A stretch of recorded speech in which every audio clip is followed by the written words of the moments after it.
तो Marvel and DC में कई पावरफुल सुपर हीरोज है, लेकिन आज के इस वीडियो में हम सिर्फ उनकी बात करेंगे जो कि ज़ॉम्बी एपोकलिप्स को सरवाइव करने वाले हैं। मतलब अगर कभी ज़ॉम्बी एपोकलिप्स होता है तो कौन सी सुपर हीरोज है जो इसे सरवाइव कर लेंगे। आज के इस वीडियो में हम जिन भी सुपर हीरोज को ऐड करेंगे वो लाइव एक्शन से करने वाले हैं, मतलब मार्वल एंड डीसी के live action super heroes. Plus कोई विलन या कोई और कैरेक्टर इस वीडियो में इंक्लूड नहीं है। एंड कॉमिक का कैरेक्टर कोई मिस होता है तो उसे ऐड मत करना, क्योंकि वो इस लिस्ट में नहीं होने वाला है। लेकिन क्या शुरू करते हैं एंड जानते हैं उन कैरेक्टर्स को। Number 1 Superman. सुपरमैन यानी man of steel easily survive कर सकता है ज़ॉम्बी एपोकलिप्स को, क्योंकि ज़ॉम्बी सुपरमैन का ज़्यादा कुछ बिगाड़ नहीं सकते एंड उसकी क्रिप्टोनियन बॉडी के ऊपर ज़्यादा इंपैक्ट नहीं छोड़ सकते। इसलिए सुपरमैन ज़ॉम्बी के वायरस से इन्फेक्ट नहीं हो सकता एंड अपनी पावर से आराम से वो सब ज़ॉम्बीज को मार सकता है। सुपरमैन की स्पीड एंड रिफ्लेक्सेस काफी तेज है, तो ज़ॉम्बीज उसे देख भी नहीं पाएंगे एंड अपनी हीट विजन से वो सब कुछ जला के रख देगा। मेन बात यही आती है कि क्रिप्टोनियन बॉडी होने की वजह से सुपरमैन को बीट करना काफी मुश्किल है या उसे इन्फेक्ट करना काफी मुश्किल है। लेकिन 2-3 केसेस में सुपरमैन हार सकता है। सबसे पहले तो कि अगर ज़ॉम्बी के पास क्रिप्टोनाइट आप दे दो तो क्रिप्टोनाइट से वो पहले सुपरमैन को वीक कर देगा एंड फिर वो इन्फेक्टेड कर देगा उसे। या फिर तो अगर कोई क्रिप्टोनियन ही ज़ॉम्बी बन गया हो एंड वो उसे काट दे, क्योंकि क्रिप्टोनियन का असर दूसरे क्रिप्टोनियन पे होता है। इसके ऊपर अगर क्रिप्टोनाइट आसपास भी हो तब भी सुपरमैन बहुत वीक हो जाता है, तो उस रीजन से भी आप उसे बीट कर सकते हो। लेकिन ऐसा बिल्कुल नहीं होने वाला, क्योंकि ज़ॉम्बीज के पास क्रिप्टोनाइट हो ऐसा नहीं हो सकता। और यहाँ पे हम सिंपल की बात कर रहे हैं तो डेफिनेटली सुपरमैन इनसे आराम से सरवाइव कर सकता है। Number 2 doctor Manhattan. डीसी का एक और कैरेक्टर है डॉक्टर मैनहट्टन जो कि आराम से कर लेगा। और ऊपर से इस कैरेक्टर के बारे में बात करने की जरूरत क्या है, क्योंकि इसकी सोच से सब कुछ हो जाता है। ये जस्ट सोचेगा कि सारे ज़ॉम्बीज मर जाएं एंड वैसा ही हो जाएगा, इसलिए इसको तो अटैक करने की भी जरूरत नहीं पड़ने वाली है। Number 3 captain Marvel. तो कैप्टन मार्वल इजीली बीट कर सकती है कई ज़ॉम्बीज को, क्योंकि कैप्टन मार्वल की स्पीड ऑफ साउंड से भी काफी तेज है, तो ज़ॉम्बीज उसे पकड़ नहीं सकते एंड अपनी फोटोन फिस्ट से वो सबको मार देगी। सबसे पहली बात आएगी कि कैप्टन मार्वल के पास फ्लाइट का एडवांटेज है, तो ज़ॉम्बीज उसको अटैक कैसे करेंगे, वो ऊपर से ही ज़ॉम्बीज का काम तमाम कर देगी। लेकिन सेकंड एडवांटेज ये है कि उसके ऊपर इन्फेक्ट ही नहीं किया जा सकता ज़ॉम्बी वायरस, क्योंकि उसे एक इन्फिनिटी स्टोन यानी स्पेस स्टोन से पावर मिली है एंड इन्फिनिटी स्टोन यूनिवर्स को बनने में रिस्पॉन्सिबल है। तो हम ये कह सकते हैं कि इतनी पावरफुल चीज से अगर उसे पावर मिली है तो उसे इन्फेक्ट करना भी बहुत मुश्किल है। एंड इस टाइप के वायरस से कैप्टन मार्वल की बॉडी इम्यून है, इसीलिए अगर कोई काट भी लेता है तब भी कैप्टन मार्वल को कुछ नहीं होने वाला एंड वो आराम से बीट कर देगी उन सबको। और बिल्कुल ठीक इसी की तरह नेक्स्ट नंबर 4 पे है साइबॉर्ग। अब साइबॉर्ग को भी एक मदर बॉक्स से पावर मिली है, इसलिए ज़ॉम्बीज उसका ज्यादा कुछ नहीं बिगाड़ सकते। और ऊपर से उसकी पूरी बॉडी रोबोटिक टाइप्स है, तो ज़ॉम्बीज अगर उसे काटने की कोशिश भी करते हैं तो उनके दांत ही टूट जाएंगे। मदर बॉक्स से इतनी प्रोटेक्टिव फील्ड उसके पास ऑलरेडी मौजूद है, जो कि उसे ऑलरेडी सेंस करा देते हैं अगर खतरा लगे तो, इसलिए साइबॉर्ग आराम से बीट कर सकता है उन सबको। ऊपर से मदर बॉक्स का पावर लेवल भी इन्फिनिटी स्टोन के लेवल का माना जाता है, तो आप समझ सकते हो। ऊपर से उसके पास फ्लाइट का एडवांटेज भी है। नंबर 5 हल्क यानी ब्रूस बैनर इजीली किसी को भी बीट कर सकता है, क्योंकि पहली बात की हल्क की चमड़ी के ऊपर इस टाइप के ज़ॉम्बी वायरस का कोई असर नहीं हो सकता, क्योंकि हल्क का इम्यून सिस्टम काफी स्ट्रॉन्ग है गामा रेडिएशन की वजह से। इसीलिए तो व्हाट इफ सीरीज में भी हल्क के ऊपर ज़ॉम्बी का कोई असर नहीं हुआ। एंड सेकेंडली हल्क की ब्रूटल स्ट्रेंथ, मतलब उसके ऊपर इन्फेक्शन का कोई असर नहीं होगा, लेकिन जब वो अटैक करेगा तो आपको पता है कि ज़ॉम्बीज को कहाँ इन्फेक्शन महसूस होगा। हल्क इजिली कुछ पंचेस से ही कई ज़ॉम्बीज का सफाया कर सकता है एंड अपने थंडर क्लैप से सबको मार सकता है। हल्क को टाइम भले ही लग जाए, लेकिन सब ज़ॉम्बीज का सफाया हल्क भी आराम से कर सकता है। Number 6 Jean Grey. Jean Grey भी इजीली सब ज़ॉम्बीज को मार सकती है, क्योंकि उसके पास फिनिक्स फोर्स का एक्सेस है। सिंपली जीन ग्रे ऐसा शायद ना कर पाए, लेकिन फिनिक्स फोर्स इस यूनिवर्स की एक बहुत पावरफुल आइडेंटिटी है, जो कि इस यूनिवर्स से भी पुरानी है एंड इस यूनिवर्स से ज्यादा पावरफुल है। इसीलिए वो कॉमिक्स में कई बार यूनिवर्स को रिक्रिएट कर सकती है। इसका मतलब ये हुआ कि जो फिनिक्स इतनी पावरफुल है, जो यूनिवर्स से भी ज्यादा पावरफुल हो, तो एक प्लैनेटरी लेवल ज़ॉम्बीज का सफाया करना उसके लिए क्या ही बड़ी बात है। वो जस्ट पंख फहरा के सबको मार सकती है एंड उसका साइज ये देख लो आप। नंबर 7 विजन इजीली सर्वाइव कर सकता है, सब ज़ॉम्बीज का सफाया कर सकता है। क्यों? क्योंकि उसके पास वाइब्रेनियम बॉडी है। देखो विजन के पास कोई ह्यूमन बॉडी नहीं है, तो ज़ॉम्बीज का इन्फेक्शन उसके अंदर जाना तो नामुमकिन है। ज़ॉम्बीज के दांत टूट जाएंगे लेकिन उसकी बॉडी नहीं टूटेगी। विजन के पास माइंड स्टोन का एडवांटेज है, जिससे वो इजीली सब ज़ॉम्बीज को हरा सकता है। अब ज़ॉम्बीज का अटैक उसके ऊपर लगेगा नहीं, लेकिन वो तो आराम से कर सकता है। Number 8 supreme strange. Live action या एनिमेटेड सीरीज में सबसे पावरफुल डॉक्टर स्ट्रेंज ही है सुप्रीम स्ट्रेंज।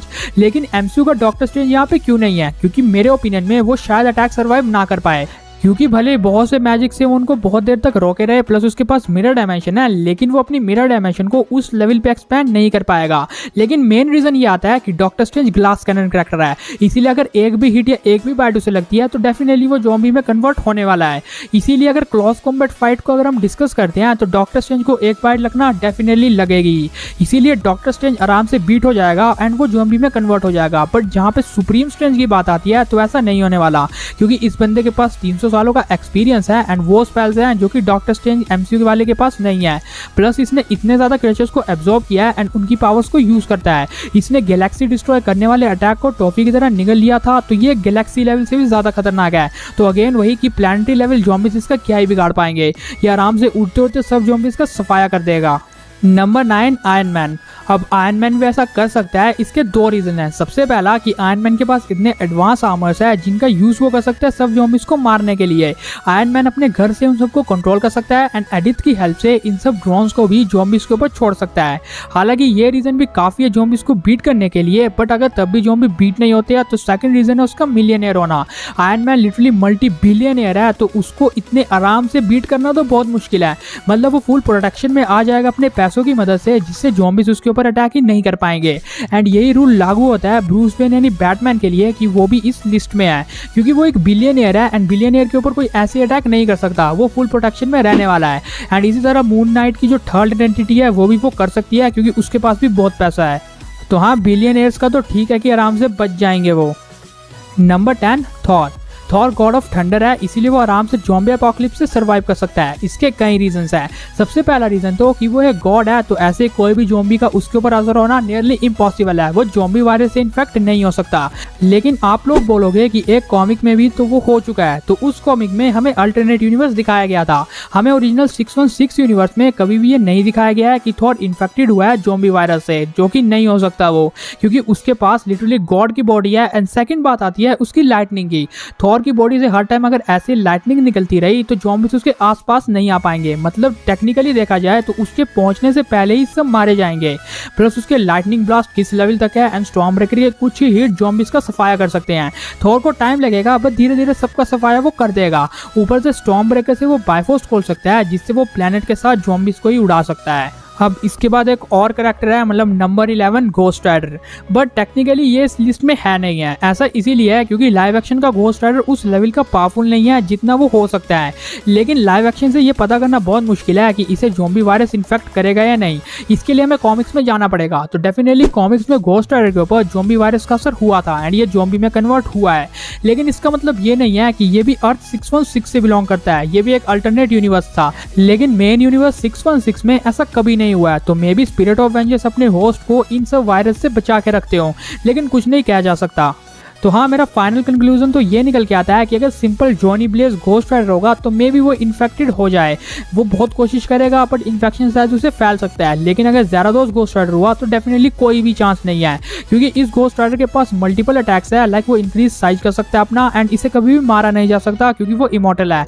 एंड इसका मेन अटैक इसके मल्टीपल क्लोन्स। ये अपने मल्टीपल क्लोन्स बना सकता है एंड उसके वो क्लोन्स उसी के जितने पावरफुल होते हैं एंड ज़ॉम्बीज का सफाया करने के लिए काफ़ी है।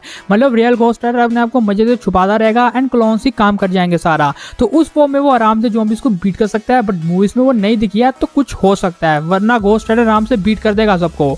इसके अलावा एक और कैरेक्टर है जो कि मैंने इस लिस्ट में नहीं रखी है, यानी हमारी favourite Scarlet Witch. Scarlet Witch को मैंने लिस्ट में इसीलिए नहीं रखा क्योंकि वो भी ग्लास कैनन में आती है। एंड सेकंड बात कि व्हाट इफ सीरीज में भी वो इन्फेक्टेड होते हुए हमें दिखी है। तो हाँ, अगर उसके साथ भी क्लोज कॉम्बैट बैटल होता है तो मे बी वो इन्फेक्टेड हो जाए। बट यहाँ पे बहुत से लोग बोलते हैं कि वो रियलिटी से इरेज कर सकती है सब ज़ॉम्बीज को, जैसा उसने हाउस ऑफ हैम में किया था एंड ब्लैक बोल्ट के मुंह को किया था। But in my personal opinion I don't think कि वांडा का पावर लेवल इतना ज़्यादा है कि वो इतने ज़्यादा ज़ॉम्बीज को रियलिटी से इरेज कर दे। अगर वो इतनी कैपेबल होती तो बोलती व्हाट इल्यूमिनाटी से सब गायब हो जाते हैं। तो हम इसको कंसीडर नहीं करने वाले हैं। एंड सेकंड बात कि उसकी बॉडी के ऊपर ज़ॉम्बी वायरस फैल सकता है, जो कि हमने व्हाट इफ में देख के रखा है। तो अगर हम डॉक्टर स्ट्रेंज को यानी एमसीयू के डॉक्टर स्ट्रेंज को यहाँ पे इंक्लूड नहीं कर रहे हैं तो वांडा को भी आई डोंट थिंक मैं करने वाला हूँ। खैर, वांडा बहुत पावरफुल हो चुकी है, तो हो सकता है अपनी वास्ट रेंज ऑफ पावर से ही सब ज़ॉम्बीज को बीट करते। 50-50 हो सकता है, बट आपका क्या पर्सनल ओपिनियन है मुझे कमेंट में जरूर शेयर करके जाना। तो वांडा का तो मैं आपके ऊपर छोड़ता हूँ, लेकिन इसके पहले मैंने जितने भी कैरेक्टर्स बताए वो कैरेक्टर्स है लाइव एक्शन के जो आराम से बीट कर सकते हैं या सर्वाइव कर सकते हैं ज़ॉम्बी एपोकलिप्स को। लेकिन इसके अलावा और भी फैंस के फेवरेट कैरेक्टर्स हैं लाइक कैप्टन अमेरिका, वुल्वरीन या डेडपूल, बट वो तीनों नहीं कर सकते सर्वाइव ज़ॉम्बी एपोकलिप्स को। लेकिन इसके बावजूद अगर आपको कंफ्यूजन है कुछ विलन्स को लेके तो मैं फिर से इंक्लूड कर दूं कि विलन्स इस वीडियो में ऐड ही नहीं थे। एंड सेकंड बात कि अगर आप ये सोच रहे हो कि उन पावरफुल कैरेक्टर्स के तो नाम ही नहीं लिए, डोरमामू, एरिशम द जज या फिर डीसी से लूसीफर मॉर्निंग स्टार, तो हमें भी पता है कि ये इतने पावरफुल कैरेक्टर्स हैं जो कि आराम से ये कर सकते हैं, तो उनको ऐड करने का मतलब ही क्या है। मैं जस्ट उन सुपर हीरोज को यहाँ पे इंक्लूड किया है जो कि बहुत पावरफुल है लेकिन इतने भी नहीं। बाकी खैर इस वीडियो को यहीं पे खत्म करते हैं। आपकी पर्सनल लिस्ट क्या है आप हमें कमेंट में जरूर शेयर करके जाना। एंड अगर मुझसे कोई भी डिटेल या कोई भी सुपर हीरो मिस हो गया है तो वो बात भी कमेंट में बता देना। अगर आपको वीडियो पसंद आएगा तो इसको लाइक कर देना, शेयर कर देना, हमारे चैनल को सब्सक्राइब मार के बगल वाले बेल आइकन को जरूर ऑन कर देना। Thanks for watching this video.